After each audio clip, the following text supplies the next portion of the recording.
ಕಾಂಗ್ರೆಸ್ ಎಷ್ಟು ಅಂಬೇಡ್ಕರ್ ಅವ್ರನ್ನ ಹೇಟ್ ಮಾಡ್ತಾ ಇತ್ತು ಅನ್ನೋದಕ್ಕೆ ಅವರಿಗೆ ಭಾರತ ರತ್ನವನ್ನು ಕೊಡದೇ ಇರೋದೇ ಕಾರಣ. ಅದಕ್ಕಿಂತಲೂ ಇನ್ನೇನು ಬೇಕು ನಿಮಗೆ? ಲಿಸ್ಟೇ ಹೇಳ್ಕೊಳ್ತಾ ಹೋಗ್ಬೋದು ಅದ್ರ ಬಗ್ಗೆ.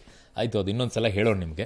ಅನ್ನಭಾಗ್ಯ ಪಡಿತರ ಗೊಂದಲ ಮುಂದುವರೆದಿದೆ. ಇಂದು ಕೂಡ ಪಡಿತರ ವಿತರಣೆ ವ್ಯವಸ್ಥೆಯಲ್ಲಿನ ಲೋಪ ಸರಿ ಹೋಗಲಿಲ್ಲ. ಇಂದು ಕೂಡ ಬೆಂಗಳೂರು ಸೇರಿ ಎಲ್ಲ ಕಡೆಯೂ ಕೂಡ ರೇಷನ್ ಅಂಗಡಿಗಳ ಮುಂದೆ ನೋ ಸ್ಟಾಕ್ ಬೋರ್ಡ್ ಕಾಣಿಸ್ತು. ಅತ್ತ ಬೆಂಗಳೂರಿನ ಅಬ್ಬಿಗೆರೆಯಲ್ಲಿ ಜನ ಜಾಸ್ತಿ ಆಗಿದ್ದರಿಂದ ಟೋಕನ್ಗಳನ್ನು ರೇಷನ್ ಅಂಗಡಿ ಮಾಲೀಕ ಎತ್ತಿ ಬಿಸಾಡಿದ್ದಾನೆ. ನಾವೇನು ಭಿಕ್ಷುಕರ ಅಂತ ಪಡಿತದಾರರು ಆಕ್ರೋಶವನ್ನು ಹಾಕಿದ್ದಾರೆ. ಪಬ್ಲಿಕ್ ಟಿವಿ ವರದಿ ಪ್ರಸಾರ ಮಾಡ್ತಾ ಇದ್ದಂತೆ ಕ್ರಮ ಕೈಗೊಳ್ಳುವ ಎಚ್ಚರಿಕೆಯನ್ನು ಸಚಿವ ಮುನಿಯಪ್ಪ ಕೊಟ್ಟಿದ್ದಾರೆ. ಟಿ ದಾಸರಹಳ್ಳಿಯಲ್ಲಿ ಅಕ್ರಮವಾಗಿ ಪಡಿತರ ಅಕ್ಕಿ ಮಾರಾಟ ಮಾಡುವ ದೃಶ್ಯ ಸೆರೆಯಾಗಿದೆ. ಆಹಾರ ಮಂತ್ರಿ ಮುನಿಯಪ್ಪ ಮಾತ್ರ ಅಕ್ಕಿ ಇದೆ, ಕೇಂದ್ರ ಸರ್ಕಾರ ಅಕ್ಕಿ ಕೊಡೋಕೆ ಸಿದ್ಧ ಇದೆ, ಏಪ್ರಿಲ್ನಿಂದ ಸಮರ್ಪಕವಾಗಿ 10 ಕೆಜಿ ಅಕ್ಕಿ ಒದಗಿಸ್ತೀವಿ ಅಂತ ಹೇಳಿದ್ದಾರೆ.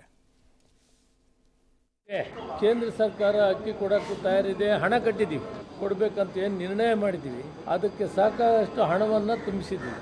ಏಪ್ರಿಲ್ನಿಂದ 10 ಕೆಜಿ ಕಂಪಲ್ಸರಿ. ಇವ್ರು ಮಾಡಿರುವಂಥ ಮೂರ್ಖತನ ಏನು ಅಂತಂದರೆ, 3 ತಿಂಗಳದ್ದು ಬಾಕಿ ಉಳಿಸ್ಕೊಂಬಿಟ್ಟು 2 ತಿಂಗಳದ್ದು ಕಾಸು ಕೊಟ್ಟರು. ಕಳೆದ ತಿಂಗಳದ್ದೆಲ್ಲ ಸೇರಿಸ್ಬಿಟ್ಟು 15 ಕೆಜಿ ಈ ತಿಂಗಳು ಕೊಡಕ್ಕೆ ಹೋಗಿದ್ದು. 10 ಕೆಜಿ ಆದರೆ ಹೆಂಗೋ ಮ್ಯಾನೇಜ್ ಮಾಡಿಬಿಡ್ತಾ ಇದೆ ಕರೆಕ್ಟಾಗಿ. 15 ಕೆಜಿ ಕೊಡ್ತೀವಿ ಅಂತೇಳಿ ಹೋಗ್ಬಿಟ್ಟು ತಗಲಾಕೊಂಡಿರೋದು. 3 ತಿಂಗಳದ್ದು ಕಾಸು ಕೊಟ್ಬಿಟ್ಟು ಈ ತಿಂಗಳಿಂದ 10 ಕೆಜಿ ಕೊಟ್ಕೊಂಡು ಹೋಗಿದ್ರೆ ಆಗ್ತಿರ್ಲಿಲ್ವಾ ಹಣೆ ಬರ? ಆಮೇಲೆ ಈ 15 ಕೆಜಿ ನೀವು ಕೊಟ್ರಿ, ಈಗ ಮನೇಲಿ 5 ಜನ ಇದಂದರೆ 75 ಕೆಜಿ ಆಗುತ್ತೆ. 1 ತಿಂಗಳಲ್ಲಿ 75 ಕೆಜಿ ಏನ್ರಿ ಮಾಡ್ತಾರೆ 5 ಜನ? ಅವನೇನು ಇಟ್ಕೊಳ್ತಾನೆ, ಅದನ್ನ ವಾಪಸ್ ಮಾರಕ್ಕೆ ಹೋಗ್ತಾನೆ, ಮಾರ್ತಾನೆ. ಅಷ್ಟು ಯೋಚನೆ ಇಲ್ದವರೆಲ್ಲ ಮಂತ್ರಿಗಳಾಗಿದ್ದೀರಾ, ಅಷ್ಟು ಯೋಚನೆ ಇಲ್ದವರೆಲ್ಲ ಸರ್ಕಾರವನ್ನು ನಡೆಸ್ತಾ ಇದ್ದೀರಾ. ಎಷ್ಟಿರಬೇಕು, ಒಬ್ಬನಿಗೆ ಎಷ್ಟು ಬೇಕು, ಏನು ಎತ್ತ ಅನ್ನುವಂಥ ಯೋಚನೆ ಇಟ್ಕೊಳ್ಳಿ. ಅಕ್ಕಿ ಬದಲಾಗಿ ಇನ್ನೇನು ಕೊಡ್ಬೋದು, ಅವ್ರು ಏನು ಮಾಡ್ಕೋಬೇಕು ಅದನ್ನು ಯೋಚನೆ ಮಾಡಿ ಒಂದ್ಸಲ. ಇನ್ನು ರನ್ಯಾ ಕೇಸ್ನಲ್ಲಿ ಸಿಲುಕಿರುವ ತರುಣ್ ರಾಜ್ ದೇಶದಿಂದ ಪರಾರಿಯಾಗುವ ತಯಾರಿ ನಡೆಸಿದ್ದಂತೆ. ಆದರೆ ಲುಕ್ಔಟ್ ನೋಟಿಸ್ ಜಾರಿಯಾಗಿದ್ದ ಕಾರಣ ತಪ್ಪಿಸಿಕೊಳ್ಳೋಕ್ಕಾಗಲಿಲ್ಲ ಅನ್ನೋ ಸ್ಫೋಟಕ ವಿಚಾರ ಕೋರ್ಟ್ಗೆ ಡಿಆರ್ಐ ಸಲ್ಲಿಸಿದ ಆಕ್ಷೇಪಣೆಯಲ್ಲಿ ಉಲ್ಲೇಖ ಆಗಿದೆ.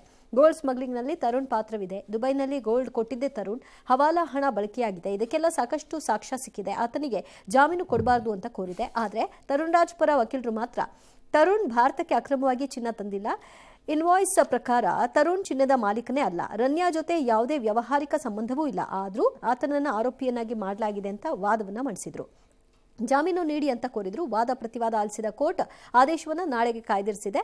ಇನ್ನು ಬೆಂಗಳೂರಿಂದ ಫಾರಿನ್ಗೆ ಹೋಗುವಾಗ ಮಾಮೂಲಿ ಡ್ರೆಸ್ನಲ್ಲಿ ಹೋಗ್ತಾ ಇದ್ದ ರನ್ಯಾ ವಾಪಸ್ ಬರುವಾಗ ಕಡ್ಡಾಯವಾಗಿ ಒಂದು ಜಾಕೆಟ್ ಅನ್ನ ಧರಿಸ್ತಾ ಇದ್ರಂತೆ. ಅದು ಕೂಡ ಈ ಡ್ರೆಸ್ ಕೋಡ್ ಅಂತ ಬಳಸ್ತಾ ಇದ್ರಂತೆ. ಈ ಮಧ್ಯೆ ವಿಧಾನಸಭೆ ಕಲಾಪದಲ್ಲಿ ರನ್ಯಾ ಕೇಸ್ ಸದ್ದು ಮಾಡಿದೆ. ಅತ್ತ ಅಹಮದಾಬಾದ್ನಲ್ಲಿ ಕಾರ್ಯಾಚರಣೆ ನಡೆಸಿದ ATS ಮತ್ತು ಅಪಾರ್ಟ್ಮೆಂಟ್ನಲ್ಲಿ ಸಂಗ್ರಹಿಸಲಾಗಿದ್ದ 95 ಕೆಜಿ ಚಿನ್ನವನ್ನು ಜಪ್ತಿ ಮಾಡಿದೆ. ಇನ್ನು ಮಹಾರಾಷ್ಟ್ರದ ನಾಗ್ಪುರದಲ್ಲಿ ಕೋಮು ಗಲಭೆ ನಡೆದಿದೆ. ಔರಂಗಜೇಬ್ ಸಮಾಧಿ ತೆರವಿಗೆ ಆಗ್ರಹಿಸಿ ನಡೆದ ಪ್ರತಿಭಟನೆ ಹಿಂಸಾಚಾರಕ್ಕೆ ತಿರುಗಿದೆ.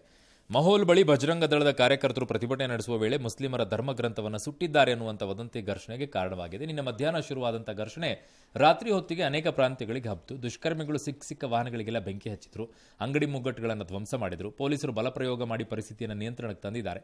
ಘಟನೆಯಲ್ಲಿ 33 ಪೊಲೀಸರು ಸೇರಿ 50ಕ್ಕೂ ಹೆಚ್ಚು ಮಂದಿ ಗಾಯ ಆಗಿದೆ ಅಂತೆ. ಸದ್ಯ ನಾಗ್ಪುರದಲ್ಲಿ ಕರ್ಫ್ಯೂ ವಿಧಿಸಿದ್ದಾರೆ. 65ಕ್ಕೂ ಹೆಚ್ಚು ಗಲಭೆಕೋರನ ಪೊಲೀಸರು ಬಂಧಿಸಿದ್ದಾರೆ. ಈ ವಿಚಾರ ರಾಜಕೀಯವಾಗಿ ಸಿಕ್ಕಾಪಟ್ಟೆ ಸದ್ದು ಮಾಡಿದೆ. ಇದು ಪೂರ್ವ ನಿಯೋಜಿತ ಅಂತ ಸಿಎಂ ಫಡ್ನವೀಸ್ ವ್ಯಾಖ್ಯಾನಿಸಿದ್ದಾರೆ. ಛಾವಾ ಸಿನಿಮಾಗೆ ಘರ್ಷಣೆಯನ್ನ ಲಿಂಕ್ ಮಾಡಿದ್ದಾರೆ. ವಿಪಕ್ಷಗಳು ಮಾತ್ರ ಮಾಯಾವತಿ ಸರ್ಕಾರದ ವಿರುದ್ಧ ಮುಗಿಬಿದ್ದಿದೆ. ಪ್ಯಾಲೆಸ್ತೇನ್ನಲ್ಲಿ ಮನುಷ್ಯನ ಜೀವಕ್ಕೆ ಬೆಲೆ ಇಲ್ಲದಂತಾಗಿದೆ. ಕದನ ವಿರಾಮ ವಿಸ್ತರಣೆ ಸಂಬಂಧ ಚರ್ಚೆಯ ಹೊತ್ತಲ್ಲೇ ಈಗ ಗಾಜಾ ಮೇಲೆ ಇಸ್ರೇಲ್ ಪಡೆಗಳು ಭೀಕರ ದಾಳಿಯನ್ನು ನಡೆಸಿವೆ. ನಿನ್ನೆ ರಾತ್ರಿಯಿಂದ ಖಾನ್ ಯೂನಿಸ್ ಮತ್ತು ರಫಾ, ಉತ್ತರ ಗಾಜಾ ಸಿಟಿ ಮೇಲೆ ನಡೀತಾ ಇರುವಂತಹ ಭೀಕರ ದಾಳಿಗಳಲ್ಲಿ ಕನಿಷ್ಠ 4004 ಮಂದಿ ಬಲಿಯಾಗಿದ್ದಾರೆ ಅಂತಿದ್ದಾರೆ. ಮೃತರಲ್ಲಿ ಮಕ್ಕಳು, ಮಹಿಳೆಯರ ಸಂಖ್ಯೆ ಹೆಚ್ಚು ಅಂತಿದ್ದಾರೆ. ರಫಾದಲ್ಲಿ ಒಂದೇ ಕುಟುಂಬದ 17 ಮಂದಿ ಮೃತಪಟ್ಟಿದ್ದಾರಂತೆ. 562ಕ್ಕೂ ಹೆಚ್ಚು ಮಂದಿ ಗಾಯಗೊಂಡಿದ್ದಾರೆ. ಆಸ್ಪತ್ರೆ, ಐಸಿಯುಗಳೆಲ್ಲ ಗಾಯಗಳಿಂದ ತುಂಬಿ ಹೋಗಿವೆ ಅಂತೆ. ಕದನ ವಿರಾಮ ವಿಸ್ತರಣೆಗೆ ಹಮಾಸ್ ಒಪ್ಪದ ಕಾರಣ ದಾಳಿ ಮಾಡಿದಿವೆ ಅಂತ ಇಸ್ರೇಲ್ ಹೇಳಿಕೊಂಡಿದೆ. ಪೂರ್ವ ಗಾಜಾ ಖಾಲಿ ಮಾಡುವಂತೆ ಆದೇಶ ನೀಡಿದೆ. ಈ ದಾಳಿಗಳನ್ನು ಹಮಾಸ್ ಖಂಡಿಸಿದೆ, ಪ್ರತೀಕಾರದ ಎಚ್ಚರಿಕೆಯನ್ನು ಕೊಟ್ಟಿದೆ. ಪಾಕಿಸ್ತಾನದಲ್ಲಿ ಇತ್ತೀಚೆಗೆ ಬಲೂಚ್ ಲಿಬರೇಷನ್ ಆರ್ಮಿ ಉಪಟಳ ಹೆಚ್ಚಾಗ್ತಾ ಇದೆ. ಈ ಹೊತ್ತಲ್ಲೇ ಪಾಕಿಸ್ತಾನದ ಆಂತರಿಕ ವಿಚಾರದಲ್ಲಿ ಮೂಗು ತುರಿಸಲು ಚೀನಾ ಮುಂದಾಗಿದೆ. ಬೀಜಿಂಗ್ನ ಖಾಸಗಿ ಭದ್ರತಾ ದಳಗಳನ್ನು ಪಾಕ್ ಸೇನೆಯ ಪರವಾಗಿ ಬಲೂಚಿಸ್ತಾನದಲ್ಲಿ ನಿಯೋಜಿಸಲು ಚೀನಾ ಪ್ಲಾನ್ ಮಾಡಿದೆ. ಇತ್ತೀಚೆಗೆ ಸಿಪೆಕ್ ಪ್ರಾಜೆಕ್ಟ್ನ ಕಾರ್ಮಿಕರು, ಎಂಜಿನಿಯರ್ಗಳನ್ನು ಕಾಪಾಡಿಕೊಳ್ಳಲು ತಮ್ಮ ದೇಶದ ಖಾಸಗಿ ಭದ್ರತಾ ಪಡೆ ಮಿಲಿಟರಿ ಸಿಬ್ಬಂದಿಯನ್ನು ನೇಮಿಸುವ ಸಂಬಂಧ ಪಾಕ್ ಜೊತೆಗೆ ಚೀನಾ ಒಪ್ಪಂದ ಮಾಡಿಕೊಂಡಿದೆ. ಬಲೂಚಿಸ್ತಾನ ಹಾದು ಹೋಗುವ ಚೀನಾ ಪಾಕ್ ವಾಣಿಜ್ಯ ಕಾರಿಡಾರ್ ವಿರುದ್ಧ BLA ಸಮರ ಸಾರಿದೆ. ಇದನ್ನ ತಡೆಯುವ ಸಲುವಾಗಿಯೇ ಚೀನಿಯರನ್ನ ಹೆಚ್ಚು ಟಾರ್ಗೆಟ್ ಮಾಡ್ತಿದ್ದಾರೆ. ಇನ್ನು ರಾಜಧಾನಿ ಬೆಂಗಳೂರಿನಲ್ಲಿ ಅಮಾಯಕರ ಜೀವಕ್ಕೆ ಗ್ಯಾರಂಟಿ ಇಲ್ಲದಂತಾಗ್ಬಿಟ್ಟಿದೆ. ಬೈಯಪ್ಪನಹಳ್ಳಿ ಸಮೀಪದ ಸುದ್ದಗುಂಟೆ ಪಾಳ್ಯದಲ್ಲಿ ತನ್ನದಲ್ಲದ ತಪ್ಪಿಗೆ 2 ಅಮಾಯಕ ಗೃಹಿಣಿಯರು ಬಲಿಯಾಗಿದ್ದಾರೆ. ಏನಾಯಿತು ಅಂದರೆ ನಿನ್ನೆ ಸಂಜೆ ಮಕ್ಕಳನ್ನು ಟ್ಯೂಷನ್ಗೆ ಬಿಟ್ಟು ಬರಲು ಹೋಗ್ತಾ ಇದ್ದವರ ಮೇಲೆ ವಿದ್ಯುತ್ ಕಂಬ ಬಿದ್ದು ದುರಂತ ಸಂಭವಿಸಿದೆ. ರಸ್ತೆ ಕಾಮಗಾರಿಯಲ್ಲಿ ತೊಡಗಿದ್ದ ಜೆಸಿಬಿ ಚಾಲಕ ಕಿವಿಗೆ ಇಯರ್ಫೋನ್ ಹಾಕೊಂಡಿದ್ದಂತೆ ಹಿಂದೆ ಮುಂದೆ ನೋಡದೆ ವಿದ್ಯುತ್ ಕಂಬವನ್ನು ಗುದ್ದು ಬಿಟ್ಟಿದ್ದಾನೆ. ಪರಿಣಾಮ ಅದಕ್ಕೆ ನೆಲಕ್ಕೆ ಬಿದ್ದಿದೆ. ಇದೇ ವೇಳೆ ಅಲ್ಲಿಯೇ ಬರ್ತಾ ಇದ್ದಂಥ ತಮಿಳುನಾಡಿನ ಸುಮತಿ ಮತ್ತು ಉತ್ತರ ಪ್ರದೇಶದ ಸೋನಿ ಅನ್ನೋರ ಮೇಲೆ ಕಂಬ ಬಿದ್ದು ಪಾಪ ಈ ಅನಾಹುತ ಸಂಭವಿಸಿದೆ. ಮಂಡ್ಯ ಜಿಲ್ಲೆ ಮಳವಳ್ಳಿಯಲ್ಲಿ ಫುಡ್ ಪಾಯ್ಸನ್ನಿಂದ ಮೃತಪಟ್ಟವರ ಸಂಖ್ಯೆ 2ಕ್ಕೆ ಹೋಗಿದೆ. ಅಸ್ವಸ್ಥಗೊಂಡ ಮೈಸೂರಿನ ಖಾಸಗಿ ಆಸ್ಪತ್ರೆಯಲ್ಲಿ ಚಿಕಿತ್ಸೆ ಪಡಿತಾ ಇದ್ದ ಮತ್ತೋರ್ವ ವಿದ್ಯಾರ್ಥಿ ನಮೀಬ್ ಚಿಕಿತ್ಸೆ ಫಲಕಾರಿಯಾಗದೆ ಮೃತಪಟ್ಟಿದ್ದಾನೆ. ಉಳಿದ 46 ವಿದ್ಯಾರ್ಥಿಗಳ ಆರೋಗ್ಯ ಚೇತರಿಕೆ ಕಂಡಿದೆ. ಹೋಟೆಲ್ ಆಹಾರ ಕಲುಷಿತವಾಗಿದ್ದು ಈ ದುರಂತ ನಡೆದ ಶಂಕೆ ವ್ಯಕ್ತವಾಗಿದೆ. ಸೀಲ್ ಆಗಿದ್ದ ಸಿದ್ದರಾಜು ಹೋಟೆಲ್ಗೆ ತೆರಳಿ ಪೊಲೀಸರು ಪರಿಶೀಲನೆ ನಡೆಸಿದ್ದಾರೆ. ಆಹಾರ ಪದಾರ್ಥಗಳನ್ನು ಎಫ್ಎಸ್ಎಲ್ಗೆ ಕಳಿಸಿದ್ರು. ರಾಜ್ಯ ಮಕ್ಕಳ ಹಕ್ಕುಗಳ ಆಯೋಗ ಸುಮೋಟೋ ಕೇಸ್ ದಾಖಲಿಸಿಕೊಂಡಿದೆ. ಅದೇ ಆಹಾರವನ್ನ ಬೇರೆಯವ್ರಿಗೂ ಕಳಿಸಿದ್ದೆ, ಅವರೆಲ್ಲ ಚೆನ್ನಾಗಿಯೇ ಇದ್ದಾರೆ, ಇದೆಲ್ಲ ತಪ್ಪು ಆರೋಪ ಅಂತ ಹೋಟೆಲ್ ಮಾಲೀಕ. ಇನ್ನು ನಗುವಿನ ಪರಮಾತ್ಮ ನಮ್ಮೊಡನಿಲ್ಲ ಅನ್ನುವಂಥ ವಿಚಾರ ಎಲ್ರಿಗೂ ಗೊತ್ತಿರೋದೆ. ಆದರೆ ಒಂದು ಜೀವಕ್ಕೆ ಬಿಟ್ಟು ಅಪ್ಪು ಬರುವಿಕೆಗೆ ಕಾಯ್ತಾ ಇರುವಂಥ ಸೋದರತ್ತೆ ನಾಗಮ್ಮ ಕಿರಿ ಅಳಿಯನಿಗೆ ಜನ್ಮದ ಶುಭಾಶಯವನ್ನು ಹೇಳಿದ್ದಾರೆ. ಅಪ್ಪು ಚೆನ್ನಾಗಿದ್ದೀಯಾ ಮಗನೇ, ನಿನಗೆ 50 ವರ್ಷ ಆಯ್ತಲ್ಲೋ, ನನ್ನನ್ನು ಒಂದು ಸಾರಿ ಬಂದು ನೋಡ್ಕೊಂಡು ಹೋಗು ಬಾಕಂದ ಅಂತ ನಾಗಮ್ಮನ ಮಾತುಗಳು ಎಂಥವರನ್ನು ಕೂಡ ಭಾವುಕರನ್ನಾಗಿ ಮಾಡುತ್ತವೆ. ಅವ್ರಿಗೆ ಗೊತ್ತೇ ಇಲ್ಲ, ಇನ್ನೂ ಹೇಳೇ ಇಲ್ಲ ಅವರಿಗೆ. ಈ ಮಧ್ಯೆ ಅನಾರೋಗ್ಯದಿಂದ ಚೇತರಿಸಿಕೊಂಡ ನಟ ಶಿವರಾಜ್ ಕುಮಾರ್ ಕುಶಲ ವಿಚಾರಿಸೋಕೆ ನಟ ಯಶ್ ದಂಪತಿ ದಿನಕರ್ ತೂಗುದೀಪ್ ಸೇರಿ ಹಲವರು ಬಂದಿದ್ರು.